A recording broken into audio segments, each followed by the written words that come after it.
কিন্তু পারসেপশনটা এরকম যে জনপ্রিয়তা পাইলেই যেন সেটা একটা খারাপ কিছু বা ওটা ভালো না বা ওটা না আর কি, এটা তো আসলে ঠিক না আর কি। তো এই রিয়ালাইজেশন গুলো কিন্তু আমাকে হচ্ছে যে আসলে এই যে আজকে যে ছবি বানাচ্ছি বা এই যে 90s এর এই নস্টালজি, এগুলো কিন্তু ওখান থেকে আসছে। যে আমার হচ্ছে আমি যে জীবন যাপন করছি, আমি ঢাকাতে জন্মেছি, বড় হয়েছি, এবং আমার যে অভিজ্ঞতা, আমার যে দেখার এবং পড়ার অভিজ্ঞতা, আমার চারপাশের মানুষজনের সাথে যে বেড়ে ওঠার একসাথে অভিজ্ঞতা, সেগুলোই আসলে আমি আমার ছবিতে বা আমার গল্পে আসলে নিয়ে আসি না কেন। আমাদের দেশে ধরেন এই যে আজকে আদনানের ছবি কানে গেল, সাদের ছবি কানে গেল, হ্যাঁ, এগুলো কিন্তু ধরেন আমাদের আমি ভীষণ আমাকে উদ্দীপনা জুগিয়েছে, গর্বের ব্যাপার আর কি। এবং প্রতিটা পরিচালক কিন্তু তার নিজ নিজ তার কি বলা যায় যে দেখার চোখ আছে, বানানোর নির্মাণ পদ্ধতি আলাদা। সে তা আমার আবার হচ্ছে যে এরকম না যে আমি ফেস্টিভ্যালের জন্য বানাতে চাই না, এরকম কোনো কিছু না, হয়তো হতে পারে ভবিষ্যতে। কিন্তু আসলে এখন আমার কাছে মনে হয় যে আমি আমার দর্শকের সাথে, বাংলা ভাষাভাষী বাঙালিদের মানুষের বা এর বাইরে বিয়ন্ড বাংলাদেশ যারা সাবটাইটেল দিয়ে যদিও দেখে, কোরিয়ান কন্টেন্ট যদি আমরা দেখি, ওয়াই নট।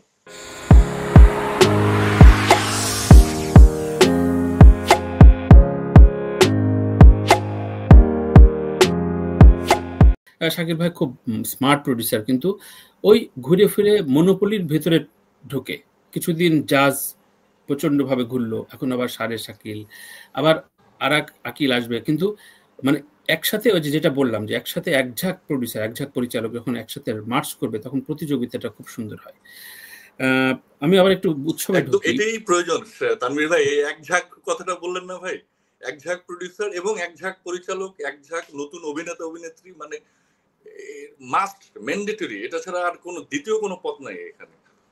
True true. আমার মনে হয় যে পরিচালকও প্রচুর মেধাবী পরিচালক আছেন আপনারা, এবং নির্মাতা, অভিনয় শিল্পী আমার মনে হয় না খুব বেশি অভাব আছে বাংলাদেশে, দারুণ দারুণ অভিনয় শিল্পীরা আছেন। উৎসবে যদি একটু জানি, আপনি 90s ফিলটা খুব কামড় দিয়ে ধরেছেন, এবং এটা এখনকার এমনভাবে আপনি মিলাইছেন। আমি আমার দৃষ্টিতে বলি যে আপনি দুইজন জেনজিকে নিয়ে 90s ফিলে ঢুকাইছেন, তো জেনজিরা আবার তাদের ফিল করছে বিষয়টা। আর আমরা তো আমাদের যেমন অডিও ক্যাসেট দেখলে আমাদের কেমন জানি লাগে, ভিসিআর ভাড়া করা কেমন জানি লাগে, ওইটাই যখন ঢুকছেন তখন এই যে একটা কৌশল, এই যে আপনি স্ট্র্যাটেজিক পয়েন্টে আসলেন, এইটাকে আপনার জীবন থেকে নাকি না আপনার ফিলিংটা যে গল্পের ভেতরে এটা আমি যখন অ্যাডাপ্ট করব, কি আপনার অনুভবটা? এটাও একটা সুন্দর প্রশ্ন তারেক ভাই, আমি এটা দিতে চাই অ্যানসারটা, কারণ এটা আসলে জীবন থেকেই না। কারণ আমার প্রথম ছবিটা, এটা আসলে একটা শিফট আমার আর কি, মানে আমার ফিল্ম ক্যারিয়ারের আর কি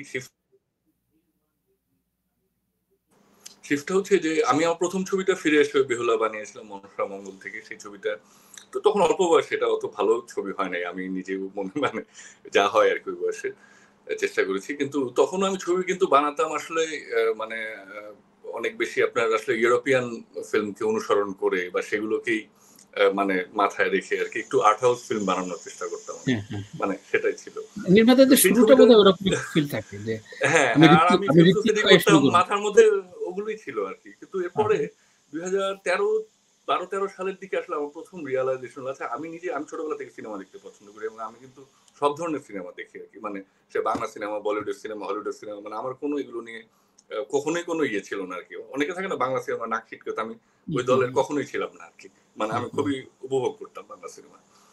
তো আমার তখন মনে হলো যে আচ্ছা, আমি যে জিনিসটা, আমি মনে হয় একটা সুডো আর্টিস্টিক ক্রাইসিসে ভুগছি আর কি, মানে আমার ভালো লাগে যেগুলো সেগুলোকে বাদ দিয়ে আসলে মানে মানে আমি নিজের মধ্যে কি চাপায় নিচ্ছি নাকি কোনো কিছু আর কি।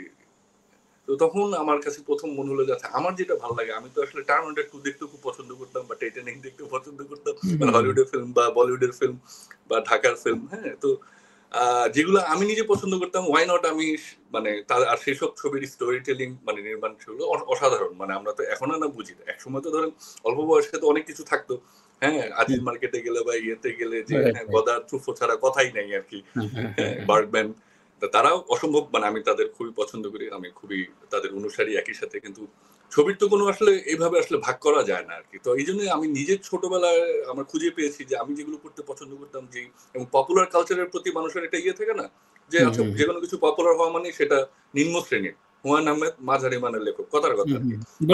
আমাদের কিন্তু পারসেপশনটা এরকম যে জনপ্রিয়তা পাইলেই যেন সেটা একটা খারাপ কিছু বা ওটা ভালো না বা ওটা না আর কি, এটা তো আসলে ঠিক না আর কি। তো এই রিয়ালাইজেশন গুলো কিন্তু আমাকে হচ্ছে যে আসলে এই যে আজকে যে ছবি বানাচ্ছি বা এই যে 90s এর এই নস্টালজি এগুলো কিন্তু ওখান থেকে আসছে যে আমার মনে হচ্ছে যে আমি যে জীবন যাপন করছি, আমি ঢাকাতে জন্মেছি, বড় হয়েছি এবং আমার যে অভিজ্ঞতা, আমার যে দেখার এবং পড়ার অভিজ্ঞতা, আমার চারপাশের মানুষজনের সাথে যে বেড়ে ওঠার একসাথে অভিজ্ঞতা, সেগুলোই আসলে আমি আমার ছবিতে বা আমার গল্পে আসলে নিয়ে আসি না কেন, তাহলে মনে হচ্ছে সেটা মোর অর্গানিক হবে আর কি। মানে আচ্ছা। তার বরং তার অনেক, যদি আমি এখন নিজে অনেক ইয়ে করে একটা বানাইলাম আর কি, কেউ কিছু বুঝলো না, কথার কথা বলছি আর কি, হ্যাঁ, বা হ্যাঁ, আমি হ্যাঁ।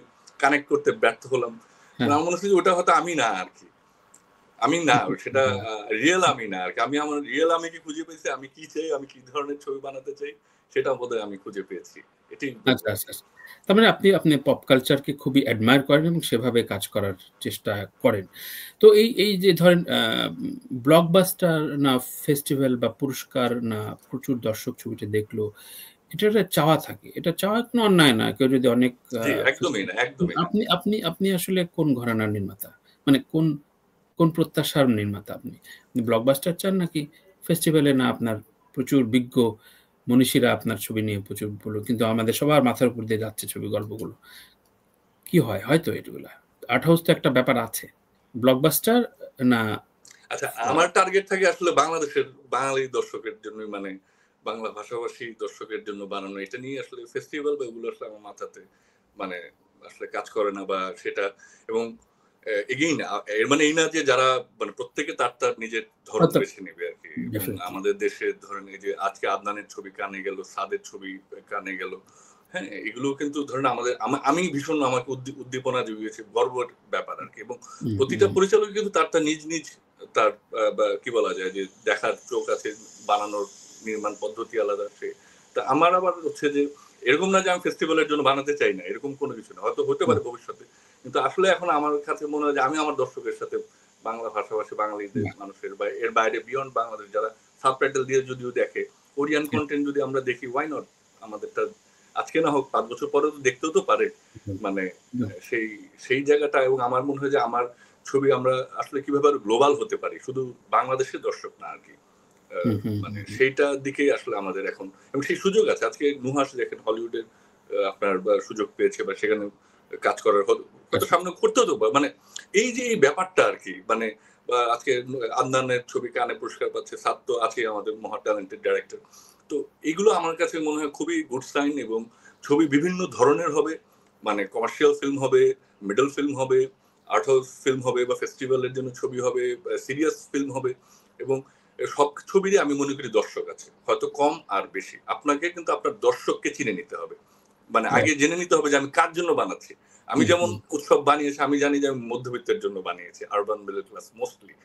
আচ্ছা। এটা মাথায় রেখেই কিন্তু আমি ছবিটা হ্যাঁ, করেছি আরকি। হ্যাঁ, হ্যাঁ, এবার আমি যদি এখন আরো মোর আরো ইয়েতে মানে আরো বলা যায় যে তাহলে কিন্তু আমি হয়তো অন্য গল্প বেছে নিতাম। এটা বেছে নিতাম না আরকি। মানে আরো রাইট। ধরেন অধিক সংখ্যক দর্শকের কাছে যেতে চাইতাম, তাহলে হয়তো অন্য গল্প বেছে নিতাম। তাই না? ঠিক সেরকমই আপনি যে ছবিই বানান, আপনার ছবির দর্শক আছে। আপনাকে আচ্ছা, ঠিক তার কাছে পৌঁছাতে পারতে হবে। রাইট। তাহলে তানিমের একটা প্রশ্ন করি যে, আপনি মিড ফিল্মের কথা বললেন চমৎকার করে এর আগে। আ ছবি হয়তো সাকসেস স্টোরির পর অনেক গল্প বেরোবে। আমরা শুনতে চাই তখন, আহা! এত সুন্দর কেমনে করলেন? কিন্তু অনেক ছবি তো ফেইল করে। খুব ভালোভাবে তৈরি করেছেন কোনো এক সময়। কিন্তু সেটা জি। হইল না। কোনোভাবে ব্যাটেবল মিলল না। আ এটা কি হয় নাকি ভালো ছবি কোনো না কোনোভাবে বেরিয়ে আসবে? কোনটা হয় ফিল্ম ইন্ডাস্ট্রিতে বা কোন এখানে আমার নিজের তো ব্যর্থতার অভাব নাই আরকি।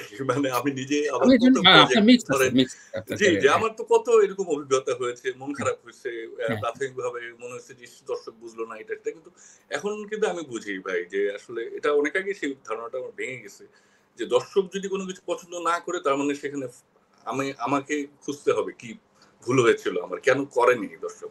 এটা হওয়ার কথা না। খুব রেয়ার আরকি দর্শক ভালো জিনিসকে অ্যাপ্রিশিয়েট করবেন আরকি।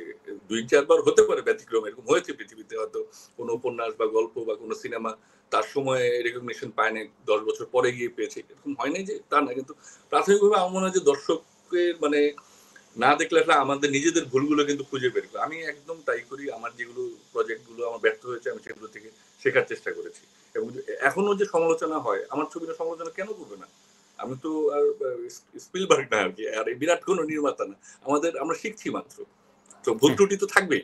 কিন্তু সেগুলোকে আমার মনে হয় যে সমালোচনাকে, আলোচনাকে সেগুলোকে মানে ভালোভাবে গ্রহণ করা উচিত আরকি। আমি করি একদম খুবই রাইট। সুন্দরভাবে গ্রহণ করি। এবং ক্রিটিক এবং আমজনতা দর্শকদের চাওয়া এই ২ টার একটা কনফ্লিক্ট সব দেশেই সব ছবিতে থাকে। ধরেন কিন্তু আর্থসামাজিক জায়গা থেকে ধরেন বাংলাদেশে যে অ্যাসপেক্টস এ আপনি একটা মানসম্পন্ন ছবি বলবেন হয়তো আ ফ্রান্সের যখন ফরাসি মুভি তৈরি করবেন তখন সেটার অন্য মানদণ্ডের পরিচয় হবে। এটাই তো হয় মানে দেশভিত্তিক হয়ে যায়। কিন্তু ধরেন জি, আমার জি। প্রশ্ন যদি এভাবে করি যে ধরেন আপনি বাংলাদেশে যে ছবিটা করছেন, সেই ছবিটার জায়গাগুলো ধরেন আপনার এই আ জাহিদ হাসানকে নিলেন বা বা বলা হয় এটা এটা আমাদেরও ব্যর্থতা যে আমরা ১ জন ২ জন অভিনেতাকে বলি, "ও ছাড়া ফিল্ম চলে না" বা তার কেন্দ্রিক। কিন্তু একজন নির্মাতা তো শুধুমাত্র ১-২ জন অভিনেতাকে নিয়ে কাজ করতে সারা জীবন মানে বসে থাকে না। তো এই কনফ্লিক্ট এই বাধা পেরিয়ে ফিল্মটাকে কতদিন আ নির্মাতারা অন্যান্য আর্টিস্টদের নিয়ে কাজ করতে পারবে বলে মনে করেন আপনি? আমার মনে হয় যে এটাও সময় সবকিছু ঠিক করে দেয় আরকি এখানে। যে এবং এ সময়ই কিন্তু আমাদের আর অলরেডি কিন্তু আমাদের আরো অনেক নতুন, নতুন আ নায়ক-নায়িকা, অভিনেতা উঠে আসছেন। তো কাজেই আমার মনে হয় যে এটা সময় আমাদেরকে আরো আমাদের সিনেমার বাজারকে আরো বিস্তৃতি আরো বড় করে তুলবে আরকি। এটাই আমি মনে করি। এটা আমাদেরকে সময়ের হাতে ছেড়ে দিতে হবে এবং আরো বেশি, বেশি করে ছবি বানাতে হবে এবং এটার তো কোনো বিকল্প নেই।